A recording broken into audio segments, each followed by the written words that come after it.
CIET NCERT द्वारा प्रस्तुत है कक्षा 7 के लिए हिंदी की ध्वनि पाठ्य पुस्तक मल्हार। पृष्ठ संख्या 96, अध्याय 8, बिरजू महाराज से साक्षात्कार। यहाँ इस पृष्ठ पर एक हारमोनियम, तबला और घुंघरू का चित्र दिया गया है।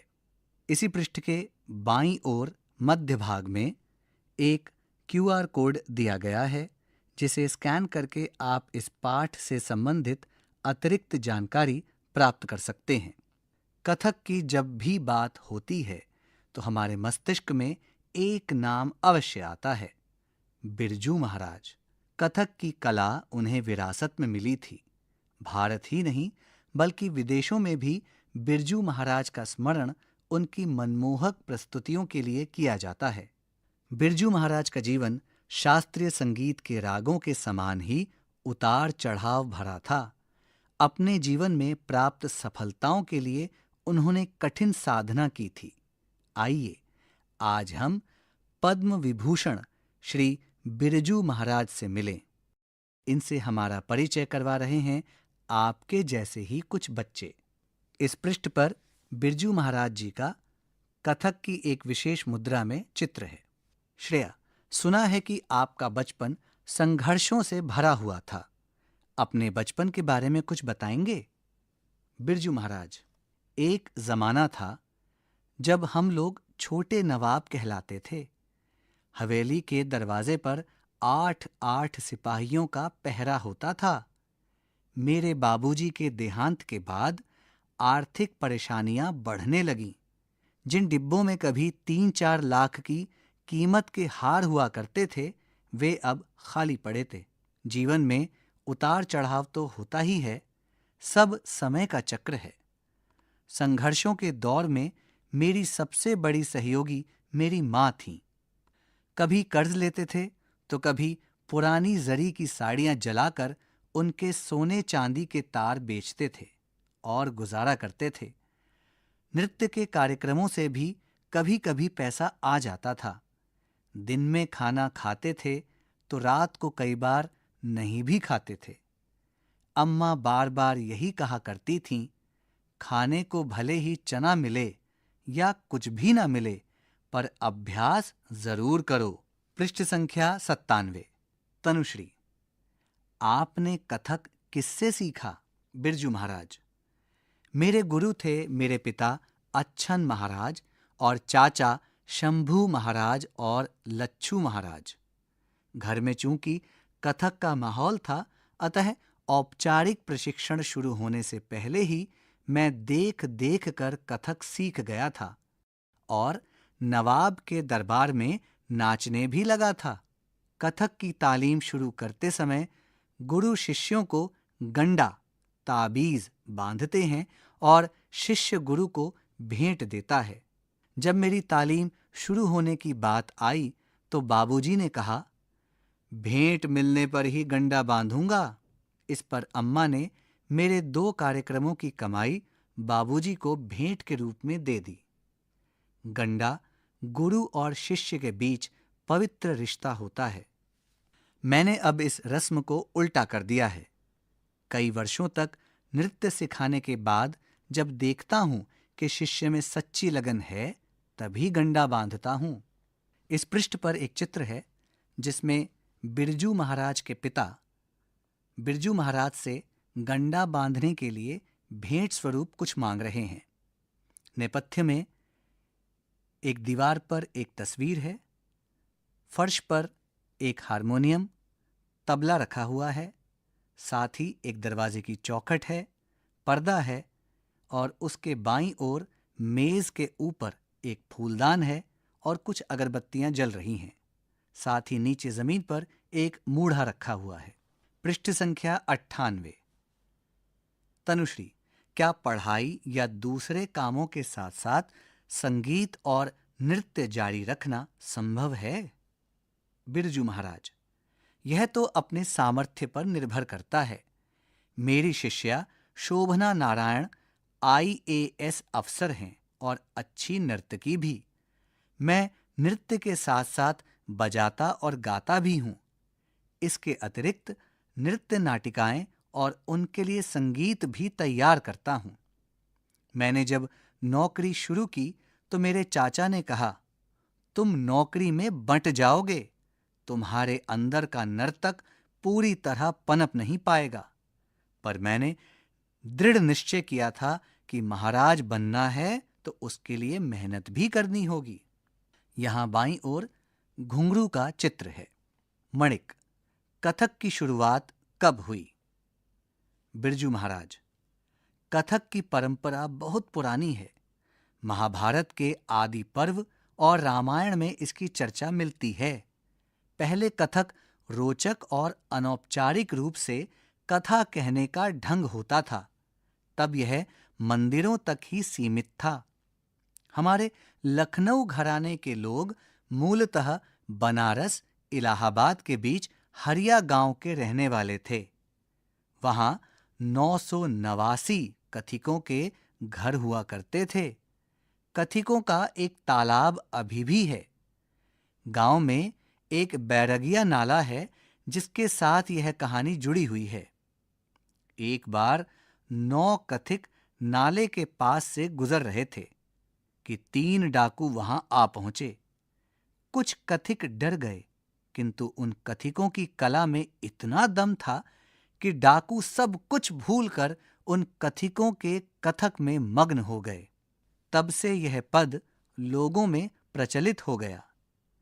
बैरगिया नाला जुलुम जोर, 9 कथिक नचावें 3 चोर, जब तबला बोले धीन धीन, तब एक एक पर 3 3। यहां बाईं ओर 3 डाकुओं का चित्र है, वहीं दाईं ओर 3 कथिक गाते हुए कुछ बजा रहे हैं। लखनऊ घराने के बाद जयपुर घराने और फिर बनारस घराने का विकास हुआ। इसके अलावा रायगढ़ के महाराज चक्रधर की भी अपनी अलग शैली थी। पृष्ठ संख्या 99। श्रेया, क्या नृत्य सीखने के लिए संगीत जानना जरूरी होता है? बिरजू महाराज, गाना बजाना और नाचना ये तीनों संगीत का हिस्सा हैं। संगीत में लय होती है, उसका ज्ञान आवश्यक है। नृत्य में शरीर, ध्यान और तपस्या का साधन होता है। नृत्य करना एक तरह से अदृश्य शक्ति को निमंत्रण देना है। कृष्ण, मेरे अंदर समाओ और नाचो। नृत्य ही नहीं, हमारी हर गतिविधि में लय होती है। घसियारा घास को हाथ से पकड़कर उस पर हंसियां मारता है और फिर घास हटाता है। मारने और हटाने की इस लय में जरा भी गड़बड़ी हुई नहीं कि उसका हाथ गया। लय हर काम में, नृत्य में, जीवन में संतुलन बनाए रखती है। लय एक तरह का आवरण है जो नृत्य को सुंदरता प्रदान करती है। अगर नर्तक को सुर ताल की समझ है तो वह जान पाएगा कि यह लहरा ठीक नहीं है। उसके माध्यम से नृत्य अंगों में प्रवेश नहीं करेगा। पृष्ठ के ऊपर दाईं ओर यशोदा और कृष्ण का चित्र है। आपने कथक में कई नई चीजें भी जोड़ी हैं ना? बिरजू महाराज, कथक की पुरानी परंपरा को तो कायम रखा है। हाँ, उसके प्रस्तुतिकरण में बदलाव किए हैं। हमने गौर किया कि हमारे चाचा लोग और बाबूजी नाचते तो खूबसूरत थे ही, उनके खड़े होने का अंदाज भी निराला होता था। हमने उन भाव भंगिमाओं को भी कथक में शामिल कर लिया। चाचा लोग और बाबूजी हमारे लिए ब्रह्मा, विष्णु, महेश थे। हमने तीनों की शिक्षा को इकट्ठा करके एक नया रूप तैयार किया। इसी प्रकार टैगोर, त्यागराज आदि कई आधुनिक कवियों की रचनाओं को लेकर भी कथक रचनाएं तैयार की। इस पृष्ठ के नीचे दाईं ओर एक चित्र है जिसमें बिरजू महाराज किसी व्यक्ति से बातें कर रहे हैं। पृष्ठ संख्या 100। तनुश्री, पर ये लोग तो अलग अलग भाषाओं के कवि थे। बिरजू महाराज, भाषाएं अलग अलग होती हैं, पर इंसान तो सब जगह एक से होते हैं। फ्रांस में एक दर्शक ने कहा, मैं नहीं जानता कि यशोदा कौन है। मैंने उन्हें बताया कि इस धरती पर सभी माएं यशोदा हैं और सब नन्हे बच्चे कृष्ण। बच्चे की जिद, रोना, उठना, बैठना सब जगह एक जैसा होता है। धीरे धीरे हमें अलग अलग भाषा, संस्कार और तौर तरीके भी मिलते हैं, चाहे नृत्य हो या कुछ और। परंपरा एक वृक्ष के समान होती है जो सबको एक जैसी छाया और आश्रय देती है। उसके नीचे बैठने वाले अलग अलग स्वभाव के होते हैं। वृक्ष से लिए बीज को बोएं तो समय आने पर ही एक और वृक्ष फलेगा।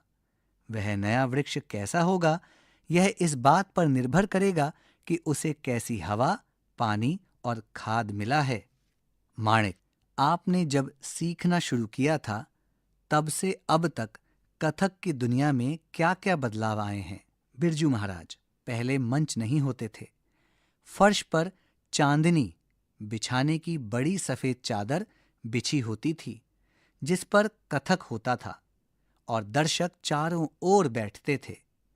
श्रृंगार के लिए चंदन लेप और होंठ रंगने के लिए पान होता था। पहले नर्तक कथा के दृश्यों का ऐसा विस्तृत वर्णन करते थे कि दर्शक के सामने पूरा दृश्य खिंच जाता था कि कैसे गोपियों ने घड़ा उठाया, धीमी चाल से पनघट की ओर चली, पीछे से कृष्ण चुपचाप आए, कंकड़ उठाया और दे मारा। अब सिर्फ पनघट की गत देखो कहकर बाकी दर्शक की कल्पना पर छोड़ दिया जाता है। श्रेया, आपने गाना बजाना और नाचना कब शुरू किया? बिरजू महाराज, बहुत छुटपन से ही तबला पीटना शुरू कर दिया था। चाचा ने कहा, लड़के के हाथ में लय है। 5 साल का होते होते हारमोनियम पर लहरा बजाने लगा।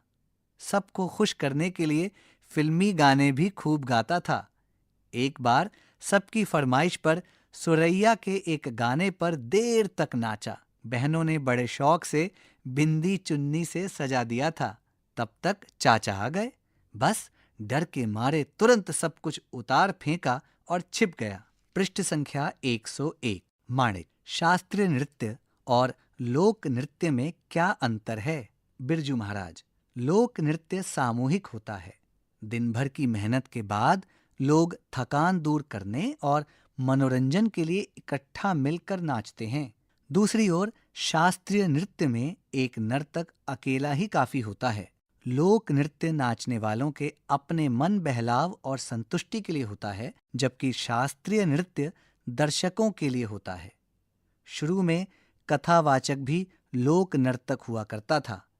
धीरे धीरे जब उसकी खास शैली व रूप निश्चित होता गया, वह शास्त्रीय नृत्य हो गया। श्रेया, इस समय भारत में शास्त्रीय नृत्य की क्या स्थिति है? बिरजू महाराज, कुछ वर्ष पहले तक स्थिति दयनीय थी।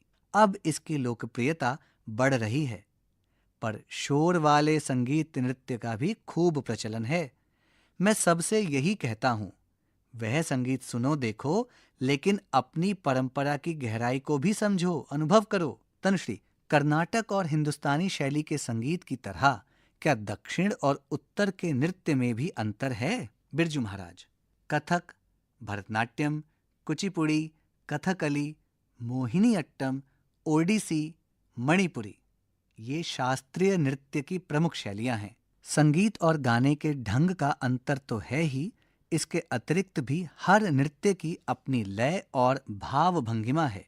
कथक की भाव भंगिमा दैनिक जीवन से ली गई होती है और भरतनाट्यम में मूर्ति कला से। भरतनाट्यम में दोनों भावों का इकट्ठा प्रयोग होता है और कथक में बारी बारी से। ओडिसी और मणिपुरी में कोमलता है, कथकली में ओज है। कथक में दोनों हैं।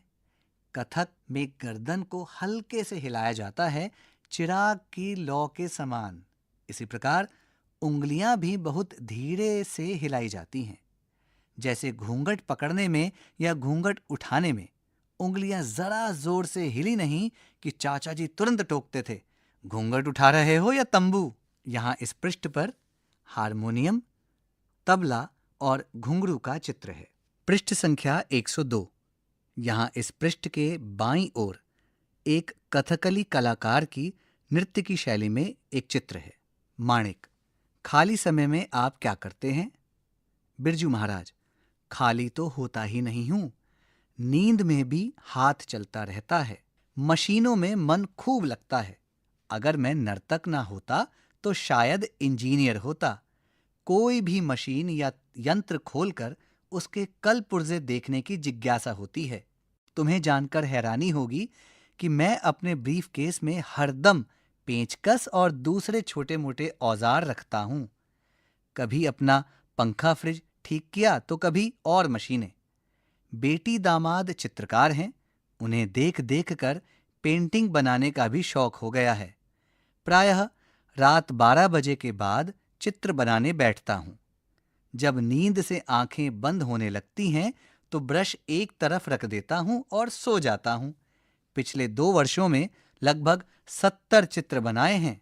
श्रेया, अगर कोई बच्चा गाना बजाना या नृत्य सीखना चाहे पर घर के लोग ना चाहते हों तो ऐसे में क्या करना चाहिए? बिरजू महाराज, आजकल के माँ बाप से मेरी विनती है कि यदि बच्चे की रुचि है तो उसे लय के साथ खेलने दें। जैसे अन्य खेल हैं वैसे ही यह भी एक खेल है जिसमें बहुत कुछ सीखने को मिलता है। इस खेल की दुनिया में संतुलन, समय का अंदाजा व सदुपयोग बच्चे के बौद्धिक विकास के लिए बहुत महत्वपूर्ण है। पृष्ठ संख्या 103। इस पृष्ठ पर बिरजू महाराज जी का कथक नृत्य की शैली में एक चित्र है। तनुश्री, क्या आपके परिवार में लड़कियों ने कथक नहीं सीखा? बिरजू महाराज, मेरी बहनों को कथक नहीं सिखाया गया, पर मैंने अपनी बेटियों को खूब सिखाया। लड़कियों के पास शिक्षा या कोई ना कोई हुनर अवश्य होना चाहिए ताकि वे आत्मनिर्भर हो सकें। हुनर ऐसा खजाना है जिसे कोई नहीं छीन सकता और वक्त पड़ने पर काम आता है। बच्चों, तुम लोग संगीत सीखते हो? यदि नहीं तो जरूर सीखो। मन की शांति के लिए यह बहुत जरूरी है। लय हमें अनुशासन सिखाती है, संतुलन सिखाती है। नाचने, गाने और बजाने वाले एक दूसरे के साथ तालमेल बैठाकर एक नई रचना करते हैं। सुर और लय से हमें एक दूसरे का सहयोगी बनकर अपने लक्ष्य की ओर बढ़ने की प्रेरणा मिलती है। पृष्ठ संख्या 104। पाठ से।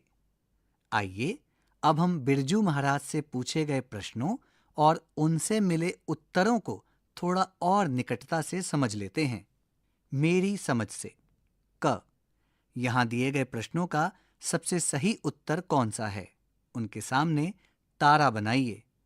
कुछ प्रश्नों के एक से अधिक उत्तर भी हो सकते हैं। 1. बिरजू महाराज ने गंडा बांधने की परंपरा में परिवर्तन क्यों किया होगा? वे गुरु के प्रति शिष्य के निष्ठा भाव को परखना चाहते थे। वे नृत्य शिक्षण के लिए इस परंपरा को महत्वपूर्ण नहीं मानते थे। वे नृत्य के प्रति शिष्य के लगन व समर्पण भाव को जांचना चाहते थे। वे शिष्य की भेंट देने की सामर्थ्य को परखना चाहते थे। 2. जीवन में उतार चढ़ाव तो होता ही है। बिरजू महाराज के जीवन में किस तरह के उतार चढ़ाव आए? पिता के देहांत के बाद आर्थिक अभावों का सामना करना पड़ा। कोई भी संस्था नृत्य प्रस्तुतियों के लिए आमंत्रित नहीं करती थी। किसी समय विशेष में घर में सुख समृद्धि थी। नृत्य के औपचारिक प्रशिक्षण के अवसर बहुत ही सीमित हो गए थे। यहाँ दाईं ओर एक चित्र है जिसमें एक गुरु अपनी शिष्या को कुछ सिखा रहे हैं। 3. बिरजू महाराज के अनुसार बच्चों को लय के साथ खेलने की अनुशंसा क्यों की जानी चाहिए? संगीत, नृत्य, नाटक और सभी कलाएं बच्चों में मानवीय मूल्यों का विकास नहीं करती हैं। कला संबंधी विषयों से जुड़ाव बच्चों के बौद्धिक विकास के लिए बहुत महत्वपूर्ण है। कला भी एक खेल है जिसमें बहुत कुछ सीखने को मिलता है। वर्तमान समय में कला भी एक सफल माध्यम नहीं है। ख, अब अपने मित्रों के साथ चर्चा कीजिए और कारण बताइए कि आपने ये उत्तर ही क्यों चुने। यहाँ एक चित्र है जिसमें एक बालिका नृत्य कर रही है। पास बैठी एक बालिका हारमोनियम बजा रही है और एक बालक तबला बजा रहा है। पृष्ठ संख्या 105। मिलकर करें मिलान। पाठ में से चुनकर कुछ शब्द एवं शब्द समूह यहाँ दिए गए हैं। अपने समूह में इन पर चर्चा कीजिए और इन्हें इनके सही संदर्भों या अवधारणाओं से मिलाइए। इसके लिए आप शब्दकोश, इंटरनेट या अपने शिक्षकों की सहायता ले सकते हैं। इस पृष्ठ पर एक तालिका है। इस तालिका के 2 स्तंभ हैं। पहले स्तंभ में कुछ शब्द दिए गए हैं और दूसरे स्तंभ में संदर्भ या अवधारणा दी गई हैं। तालिका का पहला स्तंभ, जिसका शीर्षक है शब्द, ये शब्द इस प्रकार हैं: 1. कर्नाटक संगीत शैली। 2. घराना। 3. शास्त्रीय संगीत। 4. हिंदुस्तानी संगीत शैली। 5. कनछेदन। 6. लोक नृत्य। इस तालिका के दूसरे स्तंभ का शीर्षक है संदर्भ या अवधारणा, जिसके अंतर्गत संदर्भ और अवधारणाएं इस प्रकार हैं: 1. भारत की प्राचीन गायन वादन गीत नृत्य अभिनय परंपरा का अभिन्न अंग है। इसमें शब्दों की अपेक्षा सुरों का महत्व होता है। इसमें नियमों की प्रधानता होती है। 2. भारतीय शास्त्रीय संगीत की एक शैली जो मुख्य रूप से दक्षिण भारत के राज्यों में प्रचलित है। इसमें स्वर शैली की प्रधानता होती है। जल तरंगम, वीणा, मृदंग, मंडोलिन वाद्य यंत्रों से संगत दी जाती है। 3. हिंदू धर्म के 16 संस्कारों में से एक है। यह कान में सोने या चांदी का तार पहनाने से संबंधित है। 4. हिंदुस्तानी संगीत में कलाकारों का एक समुदाय या कुटुंब जो संगीत नृत्य की विशिष्ट शैली साझा करते हैं।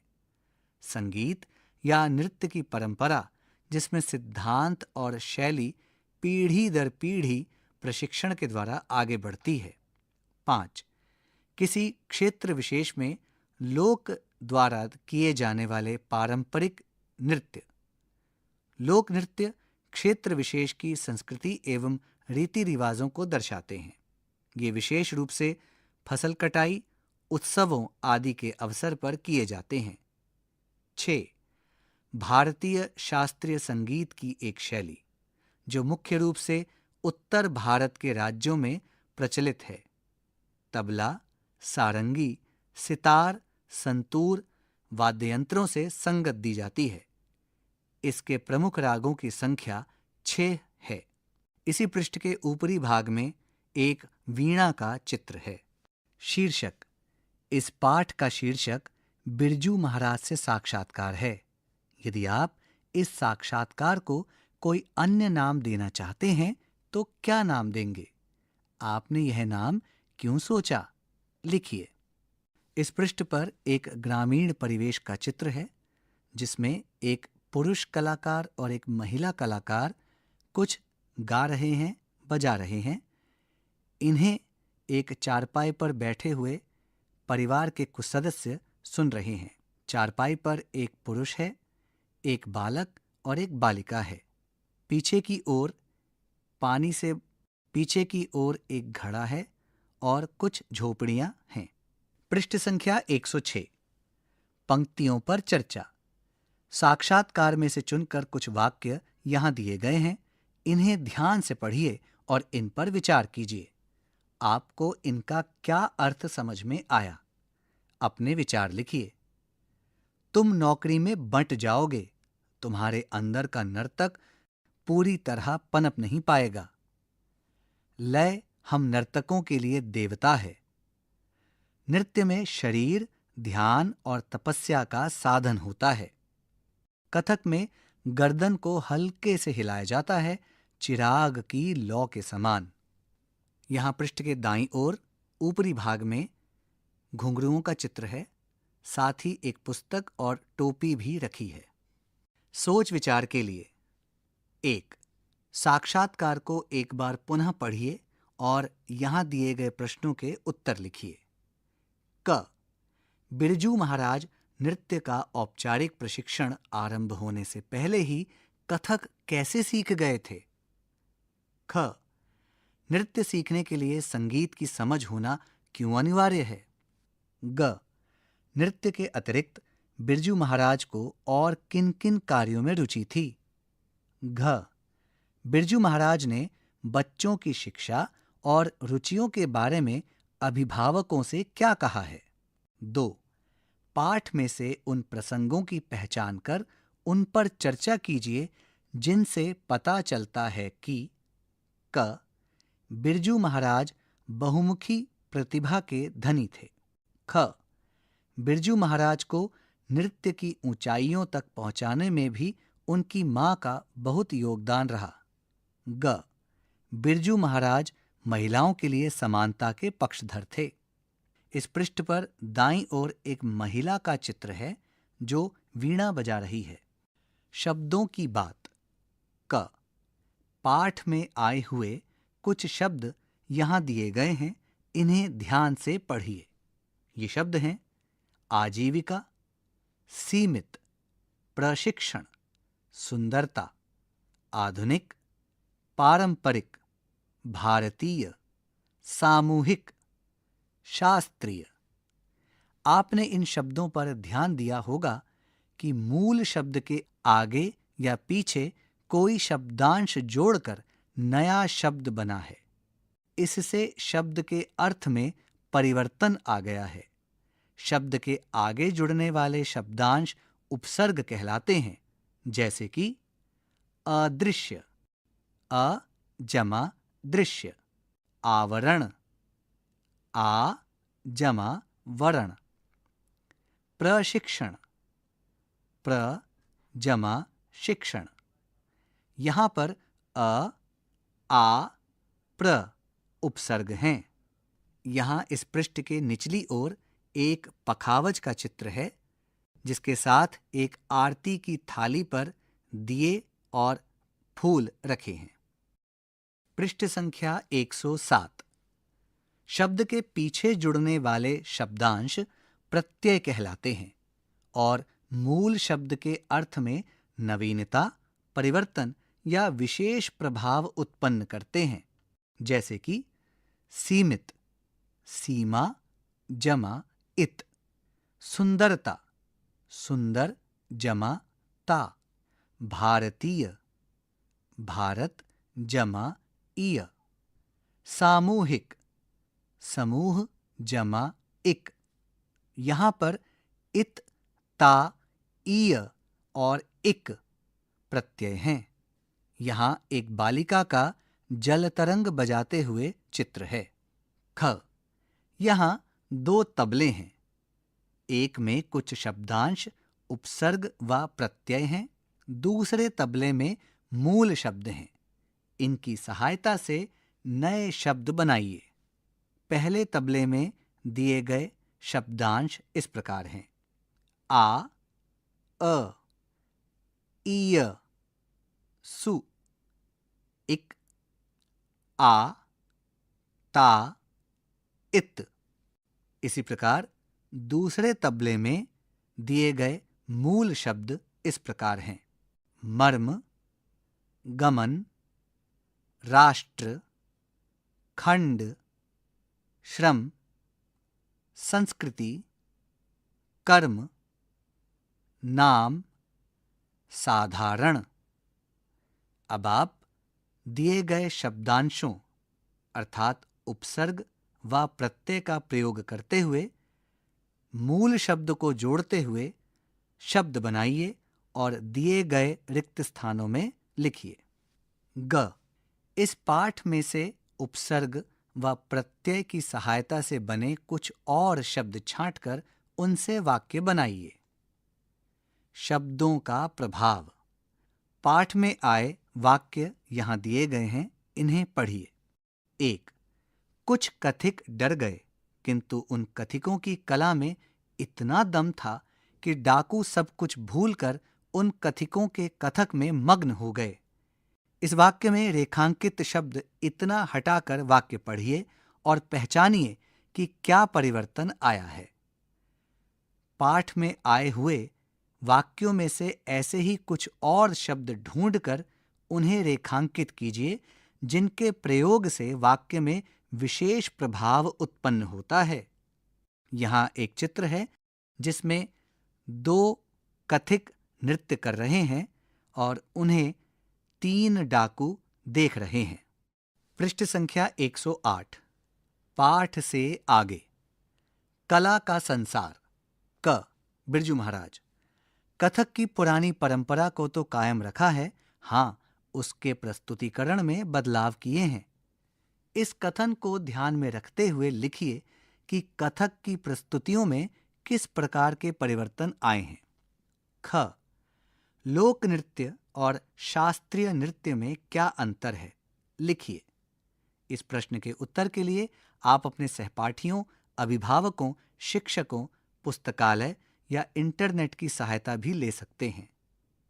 ग बैरगिया नाला जुल्म जोर, नौ कथिक नचावें 3 चोर, जब तबला बोले धीन धीन तब एक एक पर 3 3। इस पाठ में हरिया गांव में गाए जाने वाले इस पद का उल्लेख है। आप अपने क्षेत्र में गाए जाने वाले किसी लोकगीत को कक्षा में प्रस्तुत कीजिए। यहाँ एक कथक नृत्यांगना का कथक की मुद्रा में नृत्य करते हुए चित्र है। साक्षात्कार की रचना। प्रस्तुत पाठ की विधा साक्षात्कार है। सामान्यतः इसे बातचीत या भेंट वार्ता का पर्याय मान लिया जाता है, लेकिन यह भेंट वार्ता से इस संदर्भ में भिन्न है कि इसका एक निश्चित उद्देश्य और ढांचा होता है। यह साक्षात्कार किसी नौकरी या पाठ्यक्रम में प्रवेश लेने के लिए होने वाले साक्षात्कार से बिल्कुल भिन्न है। प्रस्तुत साक्षात्कार एक प्रकार से व्यक्तिपरक साक्षात्कार है।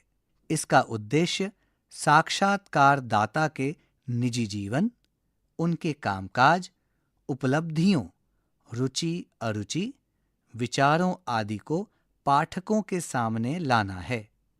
किसी भी प्रकार के साक्षात्कार के लिए पर्याप्त तैयारी, संवेदनशीलता और धैर्य की आवश्यकता होती है। साक्षात्कार की सफलता इस बात पर निर्भर करती है कि साक्षात्कारदाता के संदर्भ में कितना शोध किया गया है और प्रश्न किस प्रकार के बनाए गए हैं। यहाँ इस पृष्ठ पर एक चित्र है जिसमें एक सब्जी वाले का 2 बालिकाएं साक्षात्कार कर रही हैं।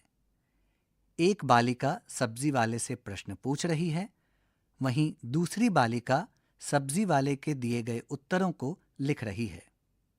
सामने कुछ सब्जियां टोकरियों में रखी हुई हैं। प्रस्तुत साक्षात्कार के आधार पर बताइए। क साक्षात्कार से पहले क्या-क्या तैयारियां की गई होंगी? ख आप इस साक्षात्कार में और क्या-क्या प्रश्न जोड़ना चाहेंगे?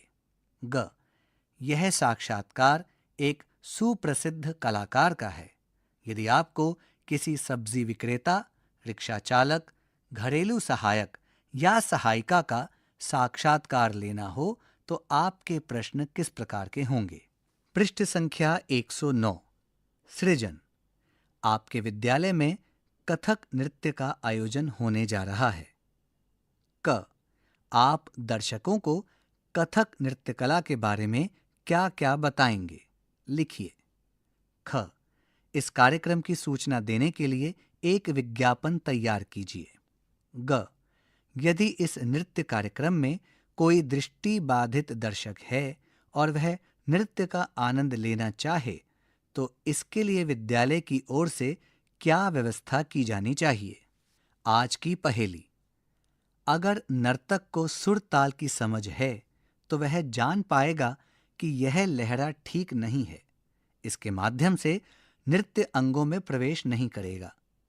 संगीत में लय को प्रदर्शित करने के लिए ताल का सहारा लिया जाता है। किसी भी गीत की पंक्तियों में लगने वाले समय को मात्राओं द्वारा ठीक उसी प्रकार मापा जाता है जैसे दैनिक जीवन में व्यतीत हो रहे समय को हम सेकंड के द्वारा मापते हैं। ताल कई मात्रा समूहों का संयुक्त रूप होता है। संगीत के समय को मापने की सबसे छोटी इकाई मात्रा है और ताल कई मात्रा समूहों का संयुक्त रूप होता है। जिस तरह घंटे में मिनट और मिनट में सेकंड होते हैं, उसी तरह ताल में मात्रा होती है। आज हम आपके लिए ताल से जुड़ी एक अनोखी पहेली लाए हैं। एक विद्यार्थी ने अपनी डायरी में अपने विद्यालय के किसी एक दिन का उल्लेख किया है। उस उल्लेख में संगीत की कुछ तालों के नाम आए हैं। आप उन तालों के नाम ढूंढिए। यहाँ एक चित्र है जिसमें एक डायरी का पन्ना है और उस पर लिखा है, कल हमारे विद्यालय में संगीत और नृत्य सभा का आयोजन हुआ था। उसमें 1-2 नहीं बल्कि 4 कलाकार आए थे। उन कलाकारों में एक का नाम रूपक और दूसरे का नाम लक्ष्मी था। शेष 2 कलाकारों के नाम पता नहीं चल पाए। वे दोनों जब अपनी प्रस्तुति के लिए मंच पर आए तो दर्शकों से पूछने लगे, तिलवाड़ा, दादरा या झूमरा। दर्शक बोले, तीनों में से कोई नहीं, हमें दीपचंदी और कहरवा पसंद है। दर्शकों की यह बात सुनते ही कलाकारों ने अपनी प्रस्तुति प्रारंभ कर दी। पृष्ठ संख्या 110। अब यहां दी गई शब्द पहेली में से संगीत की उन तालों के नाम ढूंढकर लिखिए। यहां एक वर्ग पहेली है जिसमें कुछ शब्द दिए गए हैं और उनसे आपको मेल करते हुए तालों के नाम ढूंढकर लिखने हैं। पहली पंक्ति बाएं से दाईं ओर, ती, झ, रू, ल, भ, ती। दूसरी पंक्ति न, च, प, क्ष्मी, क, ल। तीसरी पंक्ति म, ल, क, ह, र, वा। चौथी पंक्ति ल, ई, झू, म, रा, ड़ा। पांचवी पंक्ति दी, प, चंग, दी, दा, त। छठी पंक्ति ड़, च, क, र, द, ढ़। सातवीं पंक्ति ए, म, ल, घ, रा, क। झरोखे से नृत्य की छटाएं। बिरजू महाराज ने भारत के विभिन्न राज्यों के शास्त्रीय नृत्यों का उल्लेख किया है। आइए इनके बारे में अपनी समझ बढ़ाते हैं। भरतनाट्यम, यह नृत्य विधा का सर्वाधिक प्राचीन रूप है। इसका नाम भरत मुनि तथा नाट्यम शब्द से मिलकर बना है। कुछ विद्वान भरत शब्द को राग, ताल, भाव से भी जोड़ते हैं। इस नृत्य विधा की उत्पत्ति का संबंध तमिलनाडु में मंदिर नर्तकों की एकल नृत्य प्रस्तुति सादिर से है। यहाँ एक चित्र है जिसमें एक पुरुष कलाकार भरतनाट्यम प्रस्तुत कर रहा है। कथकली, दक्षिण भारत के एक राज्य में मंदिरों में रामायण तथा महाभारत की कहानियां प्रस्तुत करने वाली 2 लोक नाट्य परंपराएं रामानाट्यम तथा कृष्णाट्यम कथकली के उद्भव का स्रोत हैं। यह संगीत, नृत्य और नाटक का अद्भुत संयोजन है। सुप्रसिद्ध मलयाली कवि V.N. मेनन के द्वारा राजा मुकुंद के संरक्षण में इसका प्रचार प्रसार हुआ। यह नृत्य पुरुष मंडली द्वारा किया जाता है। इसकी विषय वस्तु महाकाव्यों और पुराणों में वर्णित कहानियां होती हैं। पूरे नृत्य नाटक का अनमोल आभूषण है भाव भंगिमाएं। आंखों और भौहों का लय संचालन बहुत महत्वपूर्ण है। यहाँ एक चित्र है जिसमें 2 कलाकार कथकली नृत्य प्रस्तुत कर रहे हैं। पृष्ठ संख्या 111। कथक, ब्रिजभूमि की रासलीला से उत्पन्न कथक एक परंपरागत नृत्य विद्या है। कथक का नाम कथिक से लिया गया है, जिसे कथावाचक भी कहते हैं। ये कथिक महाकाव्यों के पदों व छंदों को संगीत तथा भाव भंगिमाओं के साथ प्रस्तुत करते थे। कथक की महत्वपूर्ण विशेषता विभिन्न घरानों का विकास है। जुगलबंदी कथक प्रस्तुति का मुख्य आकर्षण है, जिसमें तबला वादक तथा नर्तक के बीच प्रतिस्पर्धात्मक खेल होता है। यहाँ एक चित्र है जिसमें कुछ कथक कलाकार कथक नृत्य की प्रस्तुति दे रहे हैं। कुचिपुड़ी। आंध्र प्रदेश का कुचिपुड़ी नृत्य भारतीय शास्त्रीय नृत्य की एक पारंपरिक शैली है। कुचिपुड़ी नृत्य प्रस्तुति प्रार्थना से आरंभ होती है, तत्पश्चात नृत्य अभिनय को प्रस्तुत किया जाता है। नृत्य प्रस्तुति के साथ कर्नाटक संगीत की संगत दी जाती है। कुचिपुड़ी नृत्य का समापन तरंगम प्रस्तुति के पश्चात होता है। यहाँ एक चित्र है जिसमें कुछ महिला कलाकार कुचिपुड़ी नृत्य प्रस्तुत कर रहे हैं। रिपीट, यहाँ एक चित्र है जिसमें कुछ महिला कलाकार कुचिपुड़ी नृत्य प्रस्तुत कर रही हैं। मणिपुरी नृत्य। पौराणिक आख्यानों के अनुसार मणिपुरी नृत्य का स्रोत भारत के एक उत्तर पूर्वी राज्य मणिपुर की घाटियों में स्थानीय गंधर्वों के साथ शिव और पार्वती का दैवीय नृत्य है। इस राज्य के प्रमुख त्योहार लाई हरोबा में इस नृत्य को करने का प्रचलन है। सामान्यतः यह नृत्य स्त्रियों द्वारा किया जाता है। इसमें चेहरे की अभिव्यक्ति के स्थान पर हाथ के हाव भाव व पैरों की गति महत्वपूर्ण होती है। यहाँ एक चित्र है जिसमें एक मणिपुरी नृत्यांगना मणिपुरी नृत्य प्रस्तुत कर रही हैं। ओडिसी नृत्य। नाट्यशास्त्र में उल्लेखित सोदा नृत्य से ओडिसी नृत्य रूप को नाम मिला है। कुछ भाव मुद्राएं भरतनाट्यम से मिलती जुलती हैं। इस नृत्य रूप का मुख्य आकर्षण है त्रिभंग मुद्रा, अर्थात शरीर को रिपीट त्रिभंग मुद्रा अर्थात शरीर का 3 मोड़ वाला रूप।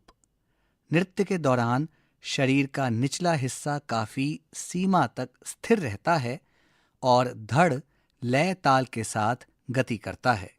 यहाँ एक चित्र है जिसमें ओडिसी नृत्यांगनाएं ओडिसी नृत्य प्रस्तुत कर रही हैं। मोहिनी अट्टम। भारत के 8 शास्त्रीय नृत्यों में से एक मोहिनी अट्टम का उद्भव केरल राज्य में हुआ। मोहिनी अट्टम की विशेषता घुमावदार कोमल भाव वाले आंगिक अभिनय हैं। इस नृत्य के अंतर्गत अभिनय पर बल दिया जाता है।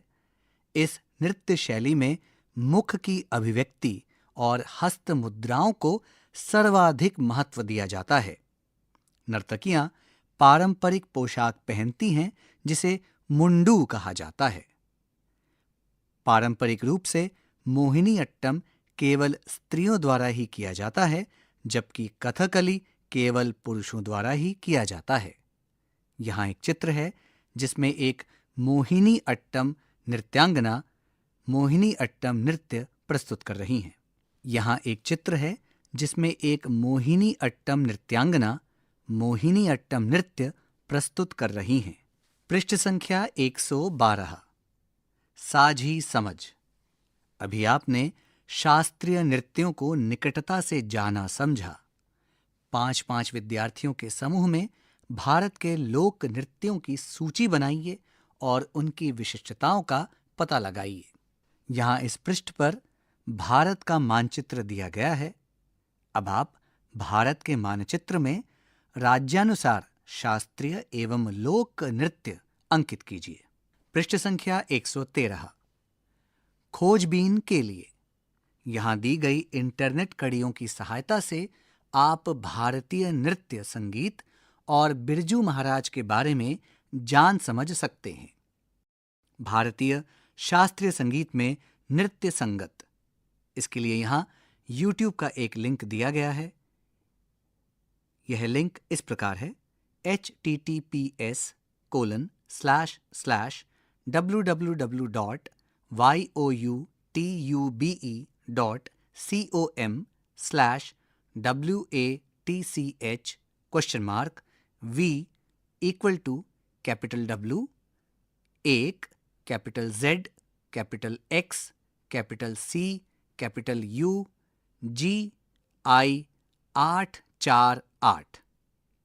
कथक परिचय भाग 7। इसके लिए यूट्यूब लिंक इस प्रकार है https://www.youtube.com/WATCH?v equal to capital D P R J 6 9 I capital A capital M 2 4। Pandit Birju Maharaj.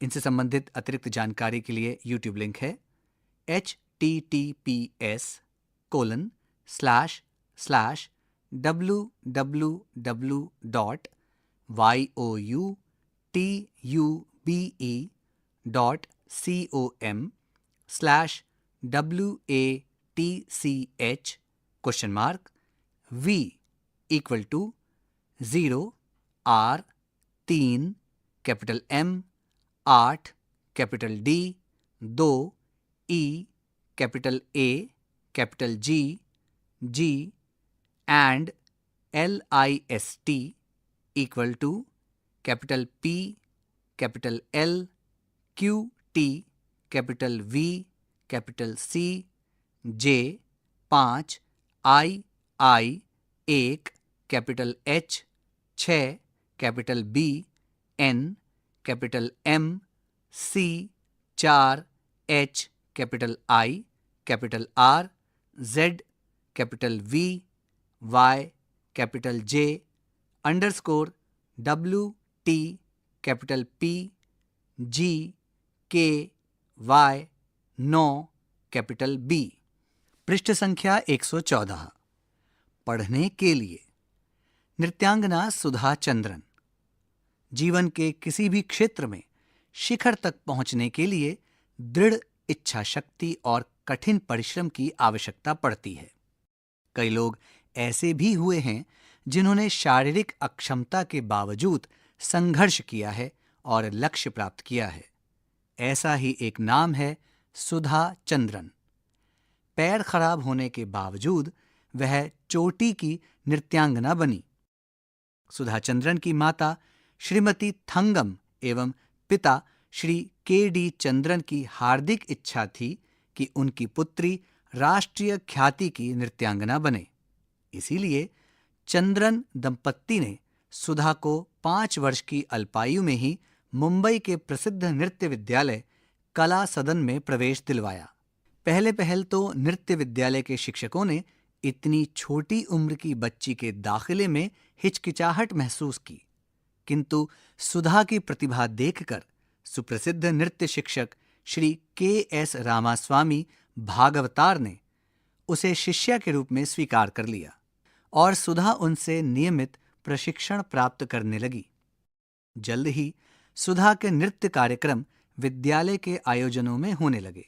नृत्य के साथ साथ अध्ययन में भी सुधा ने अपनी प्रतिभा दिखाई। लेकिन सुधा के स्वप्नों की इंद्रधनुषी दुनिया में एकाएक 2 मई 1981 को अंधेरा छा गया। 2 मई को तिरुचिरापल्ली से मद्रास चेन्नई जाते समय उनकी बस दुर्घटनाग्रस्त हो गई। इस दुर्घटना में सुधा के बाएं पांव की एड़ी टूट गई और दायां पांव बुरी तरह जख्मी हो गया।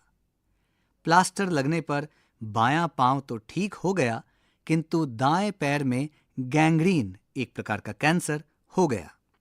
ऐसे में डॉक्टरों के पास सुधा का दायां पैर काट देने के अलावा और कोई रास्ता नहीं था। अंततः दुर्घटना के 1 महीने बाद सुधा का दायां पैर घुटने के 7.5 इंच नीचे से काट दिया गया। एक पैर का कट जाना संभवतः किसी भी नृत्यांगना के जीवन का अंत ही होता। सुधा के साथ भी यही हुआ। सुधा ने लकड़ी के गुटके के पांव और बैसाखियों के सहारे चलना शुरू कर दिया और मुंबई आकर वह पुनः अपनी पढ़ाई में जुट गईं। इसी बीच सुधा ने मैग्सेसे पुरस्कार विजेता सुप्रसिद्ध कृत्रिम अंग विशेषज्ञ डॉक्टर P.C. सेठी के बारे में सुना। वह जयपुर गई और डॉक्टर सेठी से मिली। डॉक्टर सेठी ने सुधा को आश्वस्त किया कि वह दोबारा सामान्य ढंग से चल सकेगी। इस पर सुधा ने पूछा, क्या मैं नाच सकूंगी? डॉक्टर सेठी ने कहा, क्यों नहीं, प्रयास करो तो सब कुछ संभव है। डॉक्टर सेठी ने सुधा के लिए एक विशेष प्रकार का पैर बनाया जो एल्यूमीनियम का था और इसमें ऐसी व्यवस्था थी कि वह पैर को आसानी से घुमा सकती थी। सुधा एक नए विश्वास के साथ मुंबई लौटी और उसने नृत्य का अभ्यास शुरू करना चाहा, किंतु इस प्रयास में कटे हुए पैर से खून निकलने लगा। कोई भी सामान्य व्यक्ति इस तरह की घटना के बाद दोबारा नाचने की हिम्मत कतई नहीं करता, किंतु सुधा साधारण मिट्टी की नहीं बनी थी। जल्दी ही उसने अपनी निराशा पर काबू प्राप्त किया और अपने नृत्य प्रशिक्षक को साथ लेकर डॉक्टर सेठी से पुनः मिली।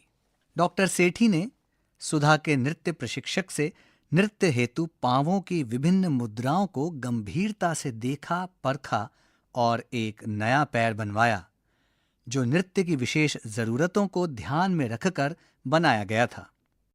पैर लगाते समय डॉक्टर सेठी ने सुधा से कहा, मैं जो कुछ कर सकता था मैंने कर दिया, अब तुम्हारी बारी है। सुधा ने पुनः नृत्य का अभ्यास प्रारंभ किया। शुरुआत बहुत अच्छी नहीं रही। कटे हुए पांव के ठूंठ से खून रिसने लगा, किंतु सुधा ने कड़ा अभ्यास जारी रखा। कठिन अभ्यास से सुधा जल्द ही सामान्य नृत्य मुद्राओं को प्रदर्शित करने में सफल हो गई। 28 जनवरी 1984 को मुंबई के साउथ इंडिया वेलफेयर सोसाइटी के हॉल में एक अन्य नृत्यांगना प्रीति के साथ सुधा ने दोबारा नृत्य के सार्वजनिक प्रदर्शन का आमंत्रण स्वीकार कर लिया। यह दिन सुधा की जिंदगी का संभवतः सबसे कठिन दिन था, उस दिन से भी ज्यादा जबकि उसका पांव काट दिया गया था। सुधा का यह प्रदर्शन बेहद सफल रहा। चहेतों ने उसे देखते देखते पलकों पर उठा लिया और वह रातों रात एक ऐतिहासिक महत्व की व्यक्तित्व हो गई। उसकी अद्भुत जीवन यात्रा से प्रभावित होकर तेलुगु के फिल्मकार ने उसकी जिंदगी को आधार बनाकर एक कहानी लिखवाई और मयूरी नाम से तेलुगु में एक फिल्म बनाई। अपने पात्र को सुधा ने स्वयं पर्दे पर जीवंत कर दिया। फिल्म को अद्भुत सफलता मिली और इस फिल्म में अभिनय के लिए सुधा को भारत के 33वें राष्ट्रीय फिल्म समारोह में विशेष पुरस्कार प्रदान किया गया। मयूरी की सफलता को देखते हुए इसके निर्माता ने यह फिल्म हिंदी में भी नाचे मयूरी नाम से प्रदर्शित की और सुधा ने पूरे भारत को अपनी प्रतिभा का मुरीद कर दिया। आज सुधा एक नृत्यांगना ही नहीं, फिल्म कलाकार भी है। सुधा को उसके असामान्य साहस और श्रेष्ठ उपलब्धियों के लिए कई पुरस्कार भी प्राप्त हो चुके हैं। रामाज्ञा तिवारी। यह अध्याय यहाँ समाप्त होता है। अभी आप सुन रहे थे कक्षा 7 की हिंदी की ध्वनि पाठ्य पुस्तक मल्हार। ध्वन्यांकन मंजू कुमारी। वाचन स्वर चांद मोहम्मद। निर्माण सहयोग कुसुम लता। निर्देशन एवं निर्माण विमलेश चौधरी।